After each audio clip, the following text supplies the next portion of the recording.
Transcripts of Trump's calls with world leaders are also disseminated to a far smaller group of people inside the White House, those administration sources say, continuing an effort to limit the number of people with insight and information about the conversations. It amounts to a concerted effort to prevent Trump's conversations, which officials have said sometimes veer off into unguarded or undiplomatic territory, from becoming known to even those inside the administration. Nobody is allowed on the calls, a White House official said, describing the new effort to limit those with access to the calls to only the president's senior-most aides, barring some senior and mid-level career staff from listening in. The barn door officially closed after the horse escaped. Earlier in the administration, and during past presidencies, a larger number of officials would be allowed to listen to phone calls with foreign leaders. That includes aides with specific expertise in the countries being phoned or officials focused on an issue set being discussed on the call. Now, when the president speaks on the phone with world leaders, he's joined on the call by just a handful of others appointed by Trump to the highest level of the administration, multiple White House officials say. The list is signed off on by National Security Advisor Robert O'Brien, who will often join the call himself along with a rotating roster of officials including his deputy Matt Pottinger, Secretary of State Mike Pompeo, Acting Chief of Staff Mick Mulvaney and his deputy Rob Blair. Vice President Mike Pence's National Security Advisor Al. Gen. Keith Kellogg is often the sole representative from Pence's office.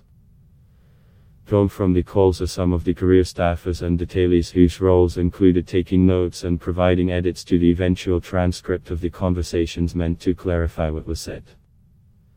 While limiting access to the president's phone calls is designed to stop leaks and tamp down on dissent internally, the official said, it results in a smaller circle of loyalists in all policy-making discussions, which could have a serious impact on how the administration executes its foreign policy, according to experts.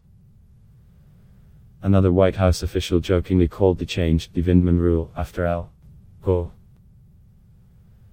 Alexander Vindman, the National Security Council's director on Ukraine.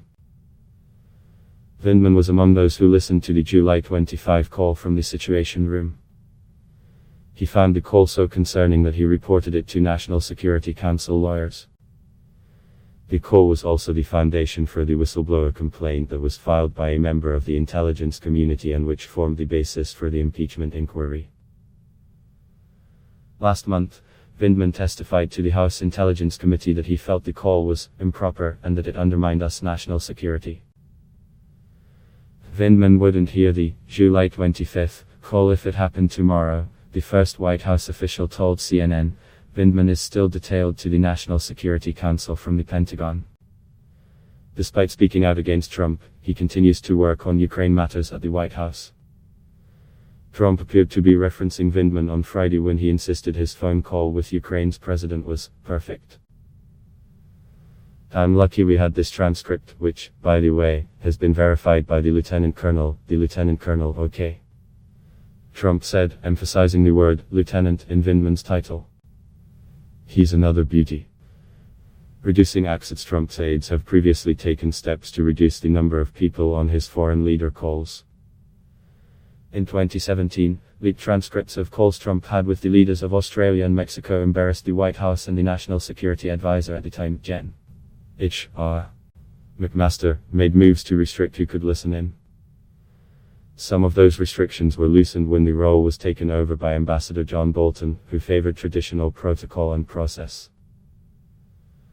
Like O'Brien, Bolton also approved who could participate on the calls but allowed a wider list of officials.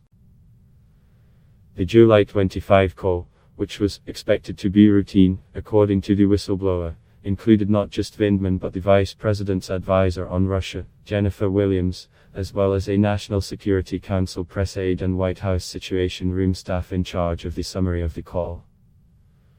Now, those senior national security officials who are responsible for managing relations and policy with the specific region or country, such as Vindman and Williams, are excluded, as well as lower, working-level staff. It's rare that anyone who's not a political appointee sits in on a live call, a White House official said, drawing a distinction between the political staff appointed by Trump and careerists who serve in administrations of both parties. A National Security Council spokesperson would not comment on the record. National security experts said fewer people listening in to calls with world leaders could significantly impact the execution of agreed-upon policies. Some big decisions come out of meetings between the president and foreign leaders that bear on policy direction, says Eric Brewer, a former director for counterproliferation on Trump's National Security Council, who also worked under President Barack Obama. NSC staff are the connective tissue between the White House and interagency. So giving a readout of these calls and meetings to the interagency is critical to getting things done. Classified server after Vindman complained to the top National Security Council lawyer, John Eisenberg, about the July 25 call. Eisenberg placed the transcript on a highly classified server, limiting access to only those with high-level specific clearance. Now, transcripts of Trump's phone calls often go only to top principals in the administration, including to Pence and Trump himself. Those who would traditionally need access to the transcripts can no longer find copies that have been housed in an easily accessible system, one official said. Another person familiar with the matter said the transcripts are still being vetted and reviewed by several layers of National Security Council officials. The changes have been coupled with radical cuts to the National Security Council under O'Brien, who was instructed by Trump to slash the size of the council. O'Brien told staff he plans to reduce the agency's size by about half, to around 120 people, by early 2020. O'Brien said the National Security Council had ballooned under Obama and told Fox Business he wanted to get it back to about 100, which was the size under President George W. Bush. Many career officials detailed to the National Security Council from various departments and agencies will not be replaced when their assignments are up.